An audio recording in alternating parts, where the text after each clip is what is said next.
जय माँ काली। शनिदेव मार्गी होने जा रहे हैं 15 नवंबर 2024 को और ये मार्गी रहेंगे 29 मार्च 2025 तक। क्या प्रभाव देंगे आपको? शनिदेव कर्म फलदाता है और जब मार्गी होता है कोई ग्रह जैसे कि शनि गुरु तो बहुत ही पावरफुल स्थिति के अंदर आ जाता है। 15 नवंबर को ये मार्गी होंगे कुंभ राशि में, अभी भी कुंभ राशि में चल रहे हैं पर वक्री है। तो जितने भी लोग अभी परेशान हो रहे हैं अपने काम धंधों को लेके, 15 नवंबर को जैसे ही शनिदेव मार्गी होंगे बहुत ही शुभ परिणाम आपको प्राप्त होएगा। हम इस वीडियो के अंदर बात करने वाले हैं मिथुन राशि लग्न की। लग्न से देखेंगे तो काफ़ी सटीक ये जाने वाला है। तो मिथुन लग्न राशि वालों के देखें तो शनिदेव आपके आ रहे हैं 9th घर के अंदर। 9th घर होता है हमारे भाग्य का घर, पिता का घर, धर्म का, विदेश यात्रा और हायर एजुकेशन का भी यही घर है। यहाँ पे शनिदेव मार्गी हो रहे हैं तो शनि के पास 3 दृष्टियाँ हैं जो 3 घरों को ये प्रभावित करने वाले हैं। एक दृष्टि इनकी जारी है 11वें भाव पे जो कि आपके आय का भाव है, तो आय में वृद्धि की स्थितियां आपके निर्मित होने वाली है। एक इसकी सीधी 7वीं दृष्टि पड़ रही है आपके छोटे भाई बहनों के घर के ऊपर। यहाँ पे आपको अपना कम्युनिकेशन गैप खत्म करके संबंधों को नॉर्मल बनाना है। और एक दृष्टि पड़ रही है 6ठे घर पे, तो रोग ऋण शत्रु से संबंधित आपको शुभ परिणामों की प्राप्ति होगी। अब करते हैं विस्तार से चर्चा। शनिदेव का मार्गी होना मिथुन राशि वालों के जीवन में बहुत ही अच्छा रहेगा क्योंकि ये भाग्य के घर में वक्री हो रहे हैं, भाग्य के घर में मार्गी हो रहे हैं, तो भाग्य को बढ़ाने वाले होंगे। अभी तक आपके बहुत सारे कार्य रुके हुए थे, आपके पिता से तालमेल बैठ नहीं रहा था, तो पिता से तालमेल बैठाने के लिए ये प्रयास करेंगे और आपके पिता से संबंध सुधरेंगे। आपके लिए सबसे बेहतर उपाय इस समय का ये है कि अपने पिता के आप पांव दबाएं, क्योंकि पाँव भी शनि ही होते हैं, तो घुटनों से नीचे के आप पाँव दबाएं। आपके पिता से संबंधित कार्य होंगे, पिता से आपको प्रॉपर्टी भी होएगी, पिता का सपोर्ट प्राप्त होएगा, साथ ही पिता से धन लाभ की स्थितियां भी निर्मित होएगी। भाग्य भाव में ये मार्गी होंगे और भाग्य को प्रबल बनाएंगे, यानी कि भाग्य का साथ अब आपको पूरा मिलेगा। रुके हुए काम भी बनेंगे और भाग्य के भरोसे जो काम होने थे वो अब काम होने लगेंगे। तो मिथुन राशि वाली वो भाग्यशाली राशि है जिनका कोई कठिन कार्य, कोई मुश्किल कार्य अटका हुआ था वो बन जाएगा। प्रॉपर्टी से संबंधित भी कार्य आपके बन सकते हैं क्योंकि प्रॉपर्टी का सीधा संबंध पिता से है और पिता से या बुजुर्गों का आपको आशीर्वाद मिलेगा और बुजुर्गों के आशीर्वाद मिलने से संपत्ति की प्राप्ति आपको ये अवश्य ही कराएगा। शनिदेव यहाँ पे बैठ करके 2 नक्षत्रों में विचरण करेंगे। पहले ये विचरण करेंगे राहु के नक्षत्र में, राहु के नक्षत्र में विचरण करेंगे और राहु आपके 10वें घर के अंदर चल रहा है। तो राहु के नक्षत्र में चलने के कारण 10वां घर आपका एक्टिवेट हो रहा है जो कि आपके नौकरी का है, पद का है, पोस्ट का है, प्रतिष्ठा का है।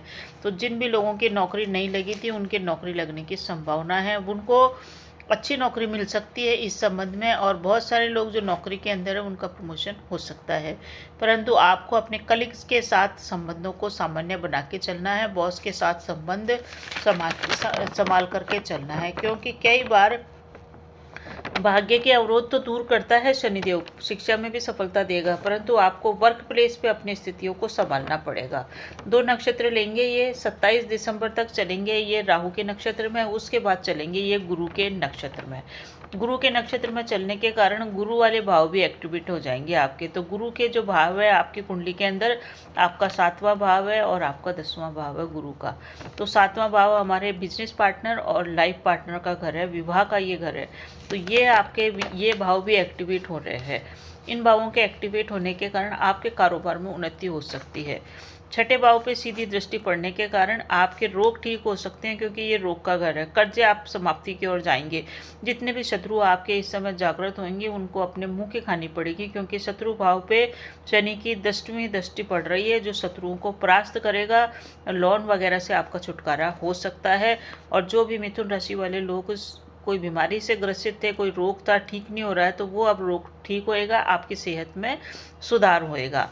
9वां घर जो होता है हमारे भाग्य के साथ साथ ये हमारी लॉन्ग डिस्टेंस वाली यात्रा का भी होता है, विशेष करके धार्मिक यात्रा का भी होता है। तो इस समय मिथुन राशि वाले कोई ना कोई धर्म स्थान पे जाएंगे, कहीं पूजा पाठ के लिए जा सकते हैं, धर्म स्थान की यात्रा अपने परिवारजनों के साथ कर सकते हैं। तो यात्रा का योग पूरा बना हुआ है। उच्च शिक्षा का भी यही घर है, तो उच्च शिक्षा के लिए भी ये बहुत अच्छा शुभ परिणाम देंगे। कहीं पे एडमिशन के लिए आप प्रयासरत हैं, वहाँ एडमिशन हो जाएगा। आपके लाइफ पार्टनर का भी इस समय कहीं अच्छी शिक्षा संस्थान में एडमिशन हो सकता है, अगर वो पढ़ना चाहेगी तो उच्च शिक्षा के परिणाम भी बेहतर देंगे। और जो लोग विदेश में शिक्षा ग्रहण करना चाहते हैं, उनकी विदेश यात्रा का भी संभावना है, क्योंकि विदेश यात्रा का भी यही घर है। अब इसमें थोड़ी सी नकारात्मक परिणाम ये है कि इस समय आपको अपने भाई बहनों से संबंधों को बिगाड़ना नहीं चाहिए, क्योंकि भाई बहनों के घर पे इसकी सीधी दृष्टि पड़ रही है। तो आप काफ़ी मेहनती तो होंगे, पराक्रमी भी होंगे, यश मान सम्मान में वृद्धि होगी, परंतु भाई बहनों से थोड़ा सा आपको प्रॉब्लम रह सकती है, वहाँ आपके संबंध खराब हो सकते हैं। इस कारण से आपको मानसिक झटका या मानसिक या भावात्मक आघात लग सकता है। अगर आपके संबंध भाई बहनों से बहुत अच्छे चले तो फिर तो इस गोचर का कहना ही क्या। आपको इस गोचर काल के अंदर अपने भाई बहनों, पड़ोसियों और अपने करीबी लोगों से बातचीत करते समय बोलचाल पर विशेष ध्यान देना है। 4 लोग हैं जिनके साथ बातचीत करते समय आपको ध्यान देना है। सबसे पहला तो है आपके पिता के साथ आपको बातचीत बहुत ही रेस्पेक्टेबल मैनर्स से करनी चाहिए, बहुत मैनर्स रखना चाहिए, और आपका बोलने का तौर तरीका बहुत मिठास भरा और उनको ऊपर रखते हुए होना चाहिए। दूसरा, आपके भाई बहन जो आपके खास हैं और आपके पड़ोसी, इनसे संबंध आप संभाल के चलिए। यही एक सावधानी इस गोचर काल के अंदर दिखाई दे रही है। बाकी मिथुन राशि वालों के लिए ये जो गोचर चल रहा है, इनके दाम्पत्य जीवन को भी सुखमय करेगा, वैवाहिक जीवन भी सुखमय करेगा, प्रेम में भी बढ़िया तालमेल बैठाएगा। और सबसे अच्छी बात है कि कोई बिजनेस पार्टनरशिप आपके चल रही थी तो बढ़िया होएगी। घर में मंगल कार्य होने की भी संभावना इस गोचर काल के अंदर दिखती है।